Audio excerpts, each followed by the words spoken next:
Olá, tudo bem? Meu nome é Jaqueline Rodrigues, sou médica ortopedista e traumatologista do Rio de Janeiro.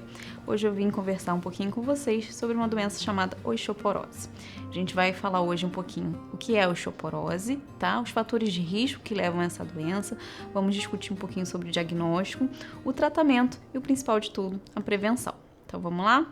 O que seria a osteoporose, né? Ela é uma doença esquelética, sistêmica, caracterizada pela diminuição da massa óssea e pela deterioração da microarquitetura do tecido ósseo, que acaba levando a um risco aumentado da fragilidade e fratura desse osso. Então, o osso é uma região bem compacta, né? E por conta da osteoporose acaba aparecendo alguns porozinhos, deixando a fragilidade desse osso.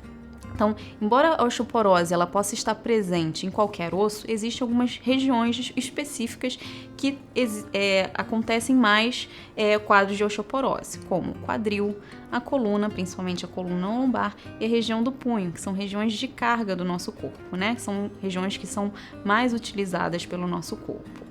Ela é encontrada em cerca de 200 milhões de pessoas em todo o mundo, 10 milhões de brasileiros possuem osteoporose e ela é a causa de 2,4 milhões de fraturas por ano em todo o planeta. 75% dos casos de osteoporose, eles só são diagnosticados após a primeira fratura. Por quê?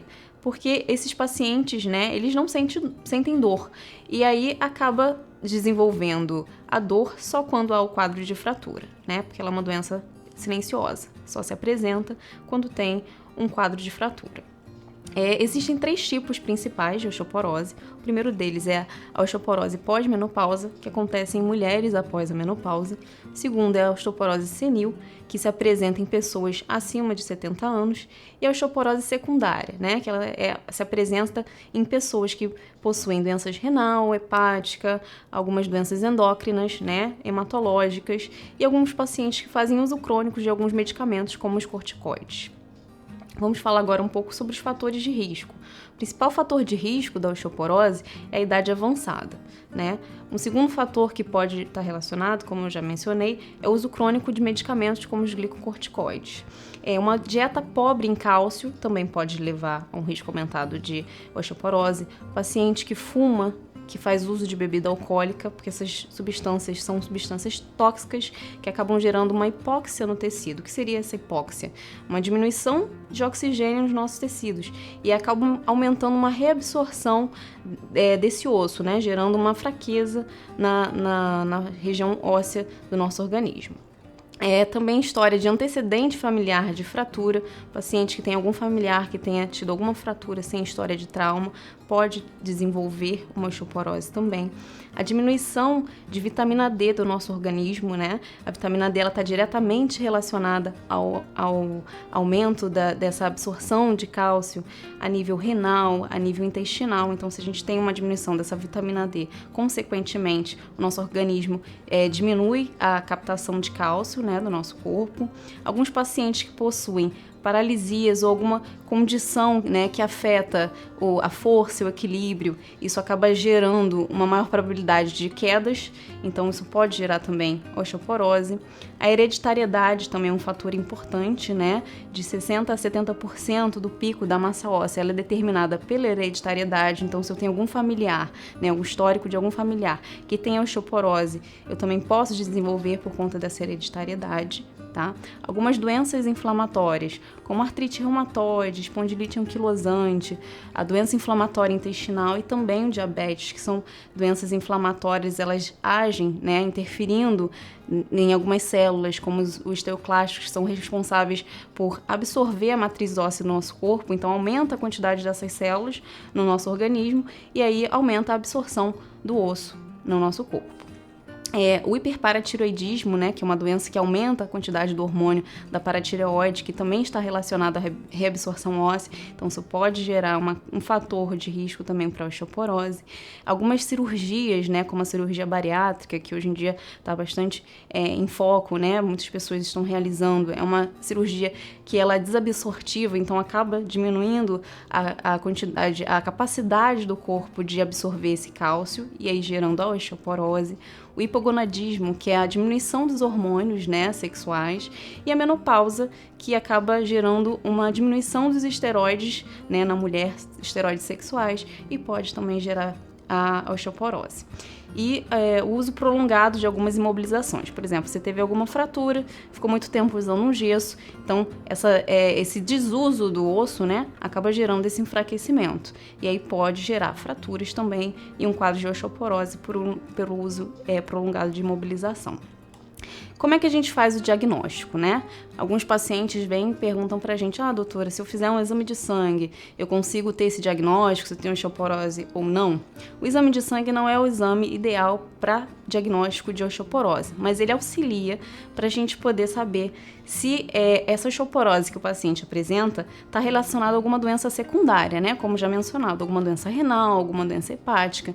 Então a gente acaba pedindo dosagem de cálcio, de vitamina D, de fosfatase alcalina, de fósforo sérico, que são alguns minerais que a gente precisa ter a noção, né, se estão na dosagem normal e que para poder descartar alguma doença secundária que possa estar causando a osteoporose. Qual seria o exame adequado para a gente solicitar? A gente fala que o exame ideal, né, o exame padrão ouro para o diagnóstico da osteoporose é a densitometria óssea, né, que é um exame que ele permite avaliar o estágio da doença. É um exame que é semelhante a uma radiografia, né? Ele serve tanto para diagnóstico como para acompanhamento do paciente, do tratamento, se o tratamento está sendo adequado, e é um método indolor, né? O paciente ele deita na maca, né? E aí o aparelho ele vai tirar fotografias, né? Vai observar regiões específicas, como a coluna lombar, o fêmur proximal. Em alguns casos, quando o paciente é obeso, né, aí é verificado também a região do punho distal. Servem também como um parâmetro para poder avaliação. Quais são as indicações? Que pacientes são indicados para fazer esse tipo de exame, né? Normalmente, mulheres com idade maior ou igual a 65 anos ou homens com idades maior ou igual a 70 anos. Alguns adultos que têm algum antecedente de fratura, né, por fragilidade óssea, então a gente solicita esse exame para poder verificar como é que está a qualidade do osso, se está baixo, se está normal. Alguns indivíduos em tratamento de osteoporose para a gente acompanhar para ver se o tratamento está sendo eficiente, está sendo adequado, está surtindo efeito. E também mulheres no pós-menopausa ou nessa transição, né, no iniciozinho que o quadro hormonal ainda está um pouco se movimentando, né, para o início da menopausa, a gente solicita esse exame para verificar como é que está a qualidade óssea, e também para homens acima de 50 anos que têm algum fator de risco. Como é que é esse exame, né? Que a gente, depois que realiza o exame, que vai na máquina, o que vem no laudo? Normalmente o laudo, ele vem com algumas tabelas, né? Como vocês estão vendo aí, umas tabelas coloridas, né? Que tem algumas numerações, e é verificado a densidade óssea da região lombar e da região proximal do fêmur. A gente analisa essas duas regiões e vê em qual o paciente está se enquadrando. Normalmente, né, é um padrão. O verdinho é região normal, né? Quando vem na tabela marcado no verdinho, o paciente está com a qualidade óssea boa. Quando vem na parte amarelinha, o paciente é classificado na parte de osteopenia. O que seria a osteopenia? A osteopenia não é a osteoporose francamente estabelecida. É o iniciozinho da perda da massa óssea, da qualidade do osso. Então, o paciente está na transição entre o normal e a osteoporose. E o vermelho seria a osteoporose francamente estabelecida. Então, existe uma classificação, né, desse diagnóstico pela Organização Mundial de Saúde, que aí enquadra esses pacientes dentro desses desvios padrões, né, normal, maior ou igual a -1, osteopenia entre -1,1 a -2,4 e osteoporose menor ou igual a -2,5. Então, vamos passar agora para a parte importante, né, que é a parte do tratamento. O tratamento do paciente com osteoporose, ele é dividido em duas partes, né? A primeira, que é a principal, é a parte não medicamentosa, que a gente inicia com o paciente com algumas orientações.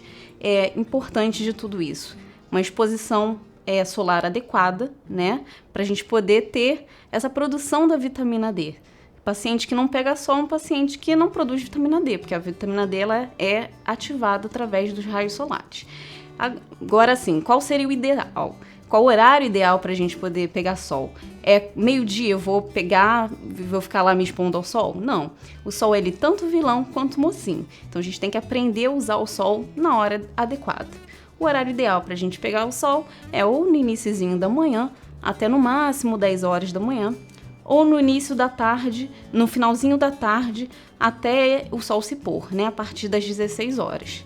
Então, esses são os horários adequados para a gente poder pegar sol sem o risco de contrair um câncer de pele.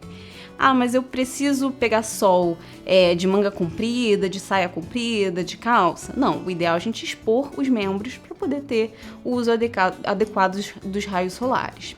Outra coisa que é importante, a gente cessar o fumo e a ingesta de bebida alcoólica, né? Porque essas substâncias são substâncias tóxicas que acabam gerando uma deficiência, né, da qualidade do nosso osso. É importante também a gente ter uma alimentação saudável, uma alimentação que tenha uma ingesta adequada de cálcio, né, na nossa dieta. Então, que alimentos que a gente consegue obter o cálcio, né?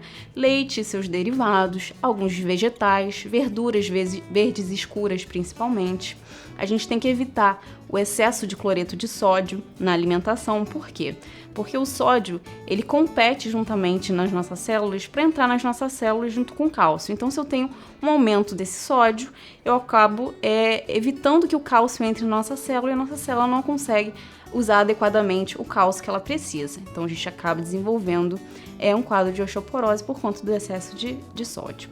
E é importante a gente prevenir as quedas, né? Então, um paciente idoso que mora numa casa que tenha muito tapete, que tenha muito móvel baixinho, que ele possa tropeçar, a gente tem que começar a fazer uma melhor disposição desses móveis e retirar tapetes, orientar o paciente que ele precisa usar calçados adequados, calçados emborrachados, que prendam no calcanhar. No banheiro é importante ter um apoio na frente do vaso sanitário, dentro do box para tomar banho, né? Caso ele tenha algum quadro de tontura ou de escorrega, ele consiga se apoiar.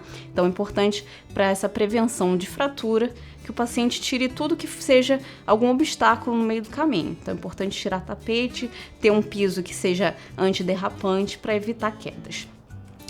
Também é importante a gente estimular um programa de exercício físico para esse paciente, né? Um programa de exercício físico individualizado de acordo com cada paciente.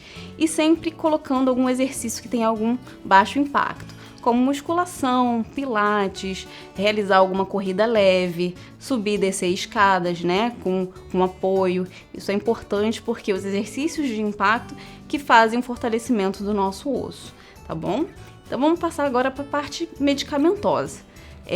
Falando que é sempre importante a gente tentar fazer a suplementação, tanto de cálcio quanto de vitamina D, através da alimentação, né? O nosso organismo ele absorve melhor esses minerais através da alimentação. Mas caso não consiga suprir através da alimentação, a gente começa a fazer uma suplementação através de cápsula. Isso é individualizado de acordo com cada paciente, né? Cada paciente tem uma necessidade. Então, a gente vai individualizar o tratamento dessa suplementação para cada paciente. Além da suplementação de cálcio e vitamina D, existem algumas drogas que também podem ser associadas ao tratamento, como os bifosfonatos, os moduladores seletivos de receptores de estrogênio, tá? O denosumab e a teriparatida. São alguns medicamentos que podem ser usados. Os principais, normalmente, são os bifosfonatos, né? Que são usados. E esses medicamentos eles podem ser usados semanalmente ou mensalmente. Isso vai de acordo com a preferência do paciente e a disponibilidade. Normalmente os pacientes eles preferem usar a medicação uma vez ao mês, fica mais confortável para eles, tanto na questão de lembrança da medicação, né? Porque a maioria dos pacientes já fazem uso de outros medicamentos, então uma vez ao mês fica mais fácil para fazer a posologia do tratamento, tá? Dentro disso tudo que a gente falou, o mais importante é a gente fazer a prevenção da osteoporose, né? Como é que a gente faz isso? A gente meio que volta à prevenção inicial, que é o mais importante, que é a atividade física. A gente precisa ter um corpo bem desenvolvido, com a musculatura bem desenvolvida, para poder prevenir queda, prevenir que o osso fique fragilizado. Então, praticar exercícios físicos é muito importante, né? Existem alguns estudos que mostram que o paciente que pratica exercícios físicos, o risco de quedas deles é muito inferior a um paciente sedentário. Então, fazer o fortalecimento muscular, fazer atividades de coordenação, isso tudo ajuda no controle motor e previne o risco de queda, tá? E deixa o osso mais fortalecido. É importante também parar de fumar, né? Pacientes que fumam, eles têm um risco aumentado de desenvolver fraturas, né? Maior do que um paciente que não fuma. Então, parar de fumar é essencial para a gente ter uma qualidade óssea, para evitar o risco de osteoporose. Diminuir também a ingesta de bebidas alcoólicas, né? Porque a bebida alcoólica ela também aumenta a densidade, né? Para diminuir a densidade do osso, então diminuir a ingesta de álcool também é importante. E, primeiro de tudo, é uma alimentação saudável. Então a gente precisa se alimentar bem de frutas, legumes, verduras, ingerir bastante água, né, para a gente poder ter um corpo saudável, para não desenvolver osteoporose e também outras doenças. Então é importante a gente se alimentar bem para o nosso corpo funcionar adequadamente e ter saúde, tá bom? Então é isso. Eu espero ter ajudado vocês a compreender um pouquinho sobre o que é osteoporose, como diagnosticar, como tratar e a prevenção. E lembrando que dia 20 de outubro é o Dia Mundial de Prevenção da Osteoporose, né? Que todos possamos prevenir bastante essa doença e fazer o máximo possível, né? Pra gente se manter ativo em atividade física para não desenvolvê-la, tá bom? Então um abraço a todos e até a próxima.